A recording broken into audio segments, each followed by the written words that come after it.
Bonjour. Bonjour. Bonjour. Je me présente, ça fait 3 fois, je sais, hein, Patrick Reboul. Je suis directeur commercial et marketing de Nomor.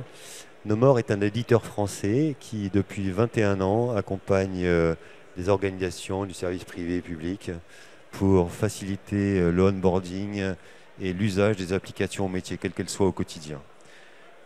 Ce que je vous propose, c'est de faire rapidement avec vous un état des lieux de ce que nous rencontrons depuis 20 ans et notamment depuis ces dernières années au niveau de ce grand mot qui est la transformation digitale dans les organisations.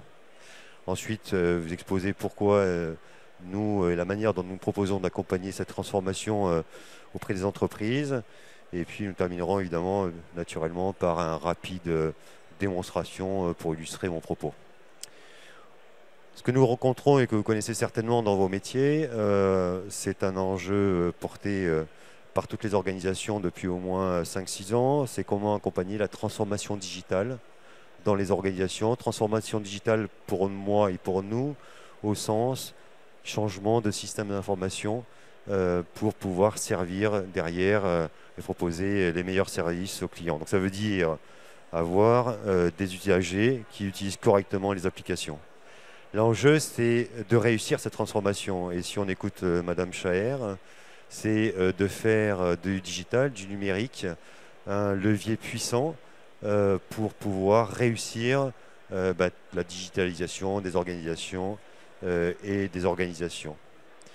Ce que nous constatons depuis des années et encore aujourd'hui, ces derniers temps, c'est que dans tout projet aujourd'hui de transformation digitale, on est ici sur un salon du learning, l'attention est particulièrement portée sur l'accompagnement des utilisateurs, autrement dit la formation au logiciel au travers de blended learning, vidéo, exercices, etc., e-learning, avant la mise en production d'une nouvelle application ou avant la montée d'une nouvelle version. Et puis très souvent, ce qui se passe dans tous les projets, c'est qu'une fois que cette version, cette application, SIRH, CRM, ERP, Supply Chain, PLM, a été mise en production, les utilisateurs sont un petit peu lâchés dans la nature. La France est le système D, débrouille-toi. Alors dans certaines entreprises, on va avoir effectivement la possibilité pour les utilisateurs de se référer à un référent, un key user, un train the trainer, déjà les mots que vous connaissez certainement, ou alors quand c'est mis en place, les utilisateurs vont avoir la chance de pouvoir bénéficier d'une hotline et donc appeler ou envoyer un mail à la hotline. C'est la partie support application.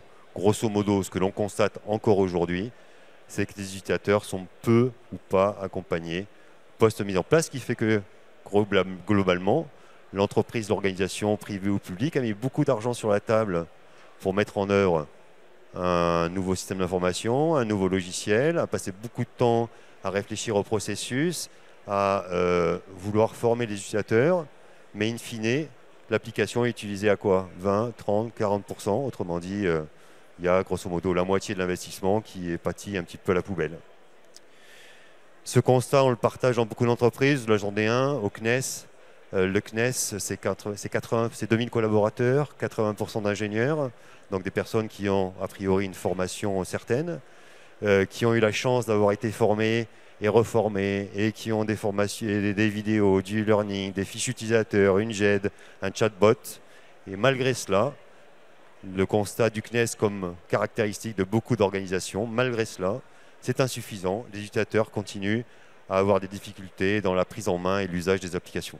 Et donc, le CNES a essayé de chercher, comme un certain nombre d'organisations aujourd'hui, des universités ou des académies dans les grands groupes, des services pédagogiques dans d'autres groupes, une solution qui permette d'apporter une alternative, une autre solution pour continuer à faire en sorte que la transformation numérique devienne une réalité dans leur entreprise. Donc chez nous, nous croyons que pour réussir cette transformation numérique, il faut faciliter l'usage des logiciels et de facteurs, rendre les utilisateurs autonomes et efficaces sur leur application. C'est ce que nous portons avec nos partenaires, grands cabinets, Capgemini, Accenture, Deloitte, DXC, OnePoint, Wavestone, ainsi que des cabinets intermédiaires. Cet accompagnement pour pouvoir favoriser le succès de la transformation numérique. Et donc ce que nous nous proposons, c'est non seulement une solution avant usage d'une nouvelle application, au travers de l'un de nos outils, qui permet de proposer des formations par la pratique quand les organisations ou les entreprises ne veulent pas former parce qu'ils n'ont pas d'environnement de formation ou n'ont pas de sandbox. Nous avons une solution qui permet d'accompagner l'utilisateur pour les former par la pratique. Et puis surtout, une fois que l'utilisateur se retrouve le lundi matin devant son écran et qu'il doit effectuer sa tâche, eh bien, il n'est pas perdu puisqu'il va retrouver ce qu'il a vu en formation ou pas d'ailleurs, directement sur son application en production pour l'accompagner avec des aides contextuelles en fonction de son profil, juste à temps pour lui montrer et le guider sur ce qu'il a à faire. C'est un petit peu, si on fait une comparaison, le GPS dans une voiture tourne à droite, tourne à gauche, lit le panneau. Ce que nous proposons, c'est la même chose sur les applications, quelles qu'elles soient, CRM, SIRH, ERP, Supply Chain, GMAO, PLM et autres. Donc on propose un support à l'utilisateur qui, dans le modèle et dans le leitmotiv des directions RH, permet d'accompagner les collaborateurs tout au long de leur vie dans l'entreprise, mais cette fois-ci dans l'usage des applications pour qu'ils soient plus efficaces. Ce que nous proposons, c'est une suite complète en amont et en aval. Donc en amont de la mise en production, nous avons une solution qui s'appelle KStudio qui permet de cloner les écrans d'une application. Ces écrans sont immédiatement dynamiques, je peux saisir dans les écrans. Je prends 3, 4, 5, 50 écrans, je crée un exercice de formation et je vais pouvoir former mes utilisateurs par la pratique sur mes applications RH, CRM, etc. sans accéder à la vraie application, sans avoir une licence de la dite application, qu'elle soit du marché, un Workday ou un Salesforce, sans avoir une sandbox.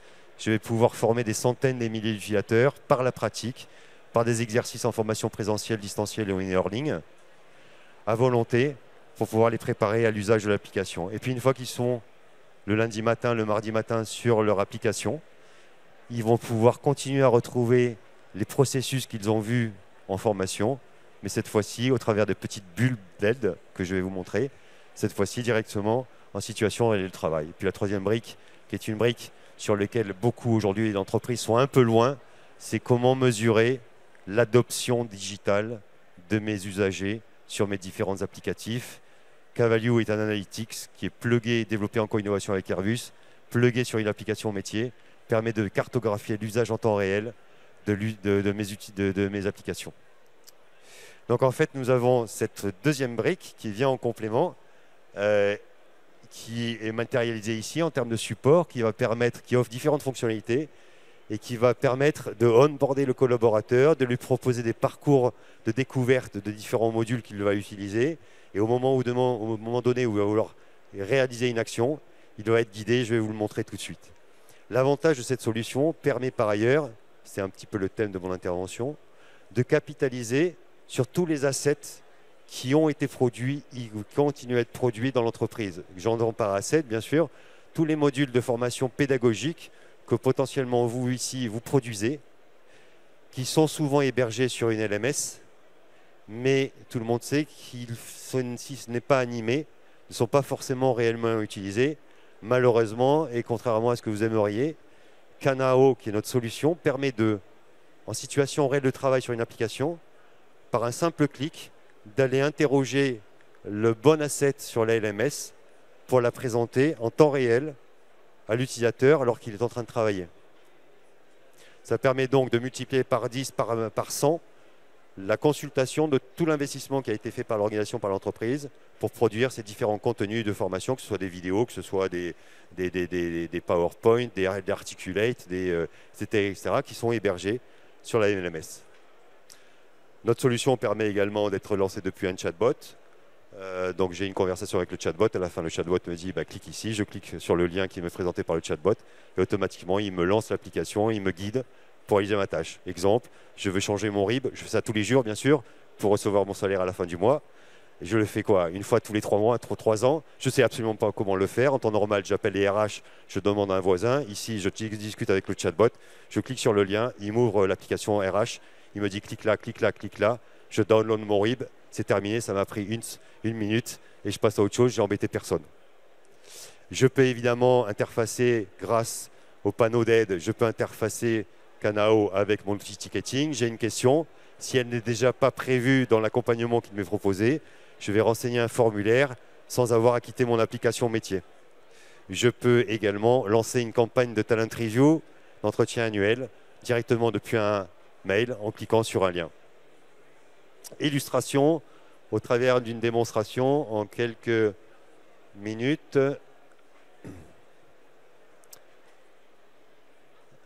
Je suis logué ici sur cet écran, je suis sur Salesforce, peu importe, une application métier que personne ne connaît, en production, donc je suis réellement en train de travailler et je me logue sur Salesforce. Quand je me logue sur Salesforce, je peux avoir ici une petite image qui apparaît que nous appelons une annonce. Cette information-là, si vous allez sur le site Pôle emploi, aujourd'hui vous verrez une petite étiquette sur le site de Pôle emploi qui vous dit désormais Pôle emploi s'appelle France Travail.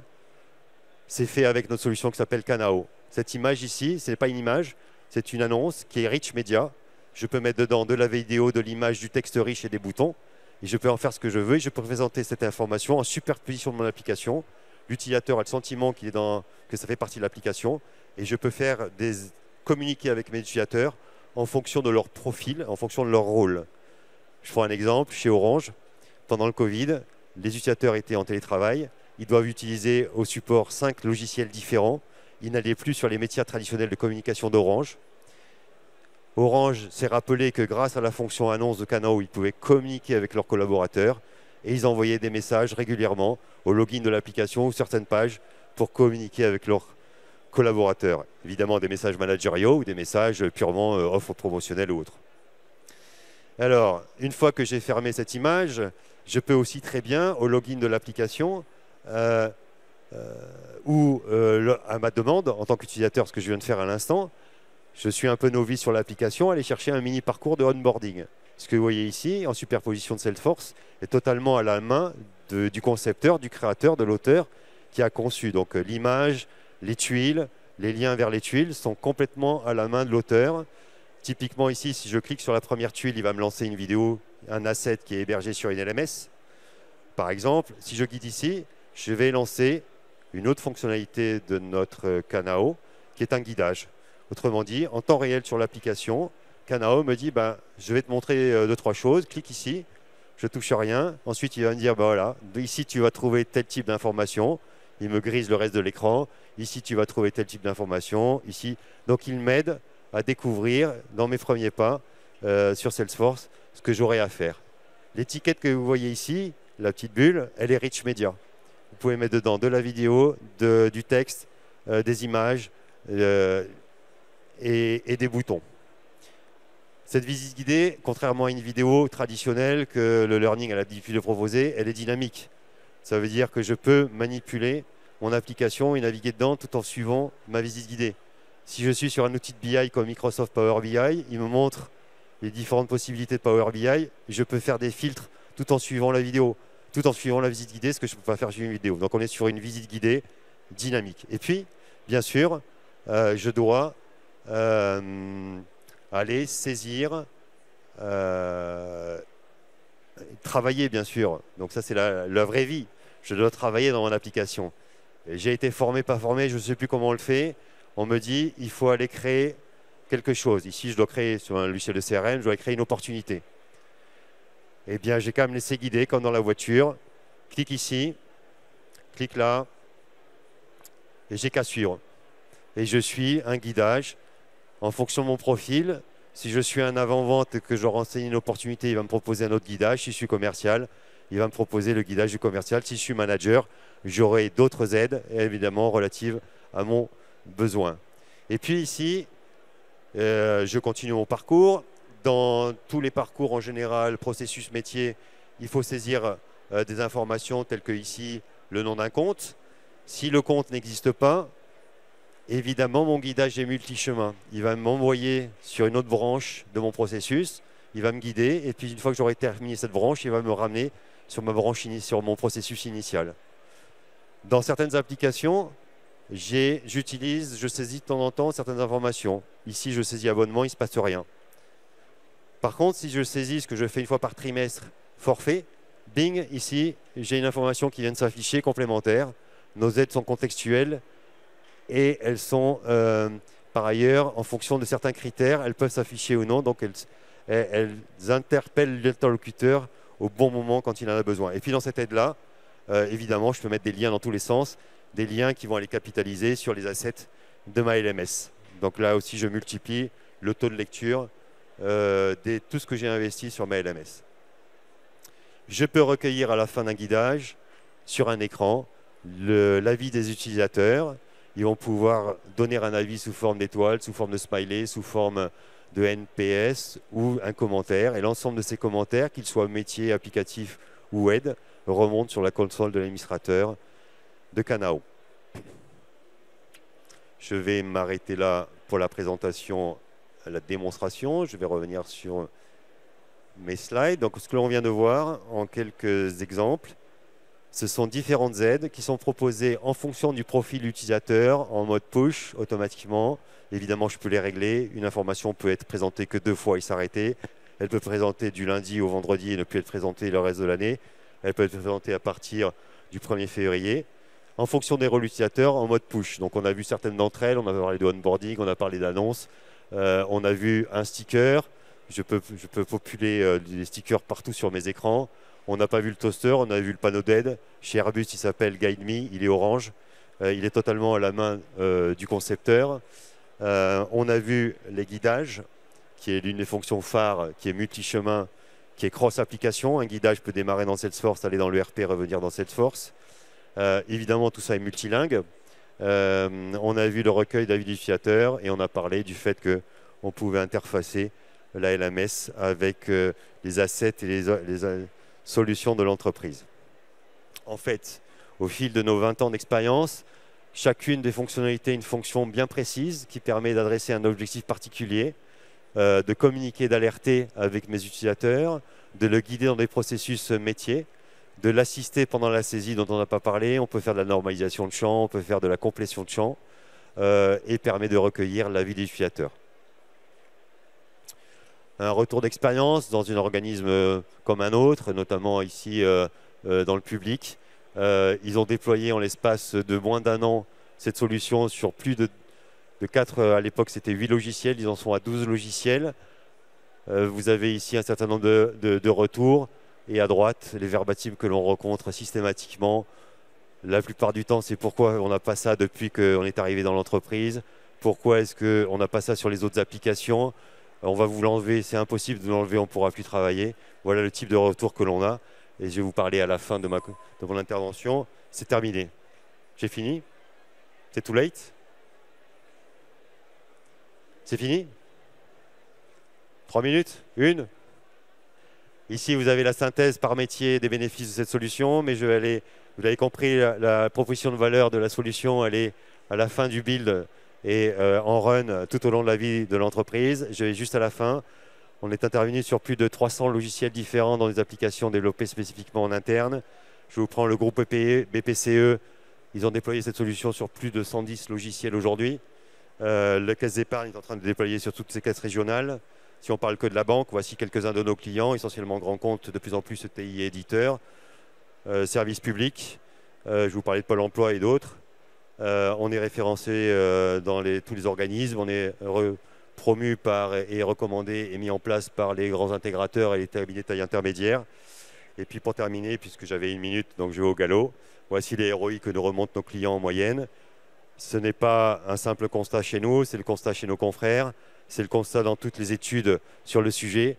Ce type de solution, le Gartner annonce qu'à horizon 2025, dans 2 ans, dans 3 ans, 70% des organisations auront mis en place ce type de solution pour pallier à l'évolution technologique permanente face auquel les utilisateurs, vous et moi, qui utilisons 10 logiciels en moyenne par jour, avons du mal à faire face pour toujours se remettre en question dans l'usage des applications comme il se doit.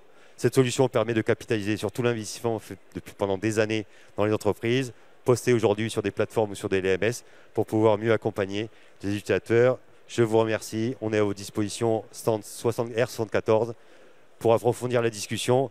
Si j'ai essayé de vous intéresser, c'était mon objectif. Merci à tous. Bonne journée à vous. Bonne continuation sur le salon.